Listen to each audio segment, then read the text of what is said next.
explain that we were with Sister Ya at the Sankofa Repatriation House, and she has kept us very busy. In the short time that we've been with Sister Ya, we've had manicures and pedicures at the space. She's had people come in and give us services. She explained how to move around, and we took our first Trotro rides with her. Yeah. We went up to Volta River. Okay. Went across the bridge. We ate at a southern restaurant up there owned by this brother and his family.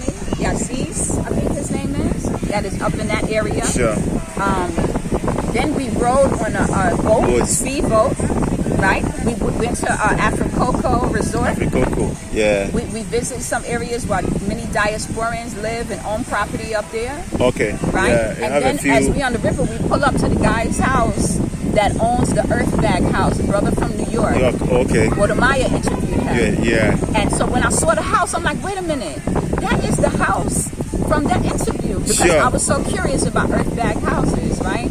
So the cool thing about that is, you know, when you're looking at YouTube, you see all these amazing people like yourself, yes, right? And you're thinking, can this really be a reality? Are they just making it look for instance, good? where you are sitting now, yes, I've done a couple of videos here, yes, Mama Imagus, One Africa, and finally, you yourself are here, experiencing what is here, yes, seeing everything real with your naked eye. Breathing the air, feeling the vibes, the spiritual essence of it all. And it's true. So to know that what YouTubers show you, you can actually experience. It's not just a show. Sure. I love that, and I appreciate all you guys, you know. So I'm just glad that we're here. I'm so happy that we're here. So we came to Ghana because we belong to a group YouTubers called Living My Best Life in Ghana. Perfect. Power and Future. Sure. Okay? And Power and Future worked on a film called Coming to Africa. Coming to Africa. The husband is actually in the film. The wife was like production assistant. Sure. Okay? And they put all of their experiences and had their cousin, Anwar Jameson, who was the movie director, who wrote the movie. They put it into one film. So they had the Coming to Africa movie premiere in Ghana. And I was like, my baby just turned 18. He is going to go to a movie premiere. When will he get to do that in the United States? Oh. It wouldn't happen, quite honestly. It would be so expensive that we would not be able to afford it, and certain people would not be allowed. But this was momentous because it was a black movie. Perfect. Done with diasporans, and it was done on a continent, continental Africans coming together. So it's a blend from African style and European style and American style together. Receptive to come into the motherland. Okay, so just because he did the movie that way, I had to experience it. It was at the Moving Picture Hotel, which was beautiful. Yeah. It was amazing. And my son ordered his first drink in Africa at the bar. I see. So you see, a lot of people are saying Africa is this, Africa is that, Africa lives on trees, Africa. You have come here. You have seen things yourself. First of all, you know, I always say there's just some people who are irrelevant that want to be relevant. That is one of my favorite sayings, because when you're making ignorant comments like that, you can only blame yourself for your stupidity. Sure. Okay? If you don't know that your history started before slavery, that is your issue. That is your problem, because there's no reason you couldn't pick up a book and get the proper information to educate yourself. I've always connected to Africa, way before it became popular. I was in Senegal 26 years ago by myself. My family thought I was crazy. But when you have that calling, when you have that connection, you know. And if you don't know, you have to be receptive. Yeah, so for your little experience, what you've been watching from our YouTube channels, has it helped you a lot? Absolutely. Quite honestly, all I knew was I was sick of the United States. I did not want to be around these people. I didn't like the energy. But I don't know, I kind of was thinking, you know what? I'm going to retire. I'm done. I'm ready to go. And I was looking at the reason why I was asking you this, most of them will comment on our YouTube videos and say, oh, they are lying. Africa is this, Africa is that, Africa is that. But now, I said, you are here. But these are people who haven't even stepped foot. They haven't put a foot on the ground. Yes. They're going by the propaganda. They're going by the propaganda that has been sold to us. And when they really find out how we've been lied to, they will be heartbroken. So why they haven't been on the motherland, but they say a lot of shit about Africa. Ghana's think about it. Part of me is not really angry with. I'm not angry with those people because the propaganda is so strong All they show us is starving children.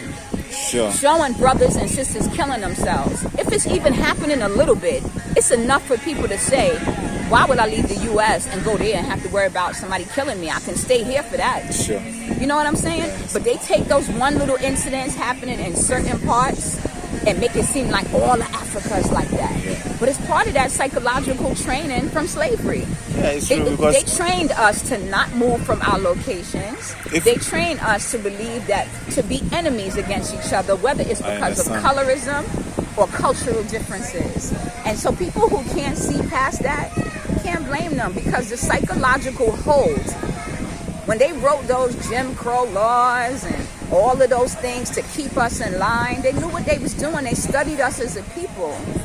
So everybody is not going to be strong enough to say this isn't true. Sure. You haven't been to Ghana for a long time, like 1 week this. So with your little experience being in Ghana, what would you tell your brothers and sisters back there who have not stepped their foot here in Africa, and what they'll be seeing and what they'll be hearing about Africa and Ghana precisely?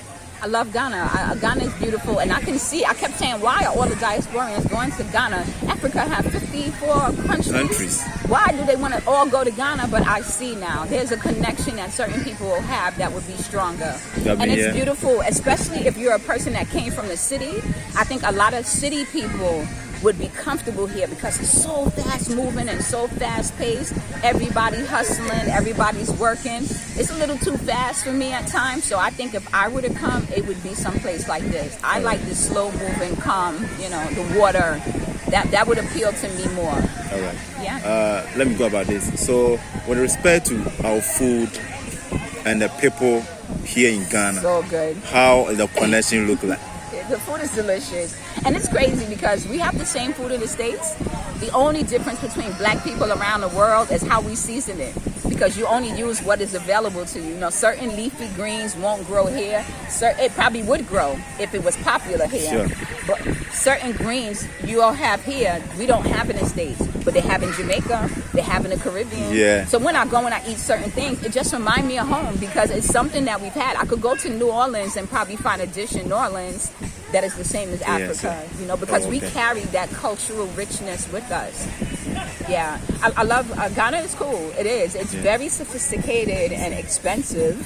Yeah, a little bit. Ghana is amazing. I like it, but like I said, I need something a little more. I want to go someplace where I can bring a business that will employ people, and I don't know that that's necessarily needed in the parts of Ghana I've been to. They already have their businesses. People are already moving. That doesn't stop you to do what you want to do. No, not at all. Yeah, not at all. But so, I see myself more in some place. Like I said, I've been always telling. I've always been telling. I always say to my brothers and sisters, you have a lot of cities here in Ghana. Yes. And at least if you try to visit, like what you have done, you have been to Volta.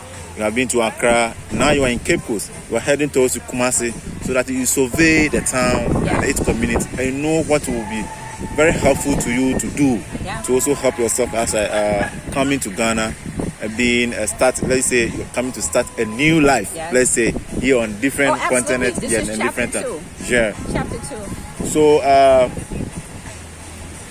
what exactly brought you to Ghana? The movie premiere. The movie premiere. The movie premiere is what brought us here because we were we tried to find flights because we're in Philadelphia. We tried to find flights to Tanzania. It's very expensive. Flights to what was the other place? Gambia, very expensive. But the flights to Ghana seemed to be a little less. And for what we wanted to do, the multi-city, we had to do it this way, so Ghana was the best place. It stopped. That's okay. You want to keep somebody or what? If you can't keep recording, will it? Because I know this is like how much it's 10. It's fine. It's fine. We're gonna keep, and we'll share with each other and figure out how we will do things. Do you have any plans of you staying in Ghana? I knew I was gonna stay at the Sankofa Repad House. No. And see, and I'm saying living in Ghana.